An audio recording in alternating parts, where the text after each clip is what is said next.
स्थगित को शांति का वचन भाई भगत सिंह के द्वारा नवंबर 4। और तुम मेरे लिए पवित्र बने रहना, क्योंकि मैं यहोवा स्वयं पवित्र हूँ। लय व्यवस्था 20 अध्याय का 26 पद।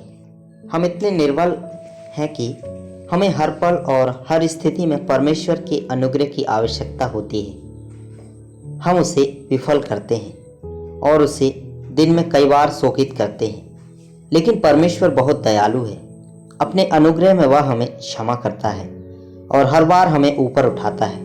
अगर हमें समय पर एक कप चाय नहीं दी जाती है तो हम अपना आपा खो देते हैं और क्रोधित हो जाते हैं। हम जो कुछ हैं, जो देते हैं और जो हम कर सकते हैं, उस पर हमें सहज ही गर्व होता है। हम इन सभी दुर्बलता से मुक्त हो सकते हैं और अंत में परिवर्तित होकर पूरी तरह से परमेश्वर के स्वरूप में और उसकी महिमा और सुंदरता में केवल परमेश्वर के अनुग्रह से ही भागी हो सकते हैं। हमें जो भी आशीष मिलती है वह पूरी तरह से उन्हीं के अनुग्रह से है। इसलिए किसी भी विषय में हमें अपने आप पर गर्व नहीं करना चाहिए। हम परमेश्वर के सामने केवल कीड़े हैं, तो भी उसने हमको हमारी नीची भूमि से उठाकर आदर का स्थान दिया है, जैसा कि हम इसे अनुभव करते हैं। हम परमेश्वर को उस महान अनुग्रह के लिए जो वह दिन प्रतिदिन हम पर बरसा रहा है, लगातार धन्यवाद देने से नहीं रुक सकते। महायाजक द्वारा पहनी गई पगड़ी द्वारा यही संदेश दिया गया था।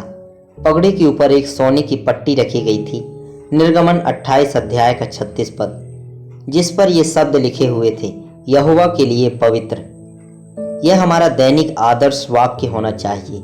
हमें प्रभु के लिए पवित्र रहना है। हमारा परमेश्वर पवित्र परमेश्वर है। वह भस्म करने वाली आग है।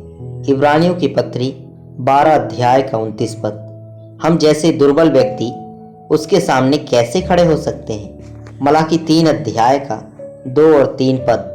वह चाहता है कि हम सब पवित्र और शुद्ध चमकते सोने की तरह बनने के लिए उसके हिस्सेदार बने। इस उद्देश्य के लिए उसे हमें लगातार ताड़ना देनी होगी। इब्रानियों की पत्री 12 अध्याय का 10 और 11 पद। ये ताड़ना हमारे लिए कई शुद्ध करने वाली आग की तरह है। जब हमें ता लेने का काम पूरा हो जाएगा तो हम न केवल इस पृथ्वी पर बल्कि स्वर्ग में भी सदा सर्वदा के लिए अपनी पवित्रता दिखाएंगे।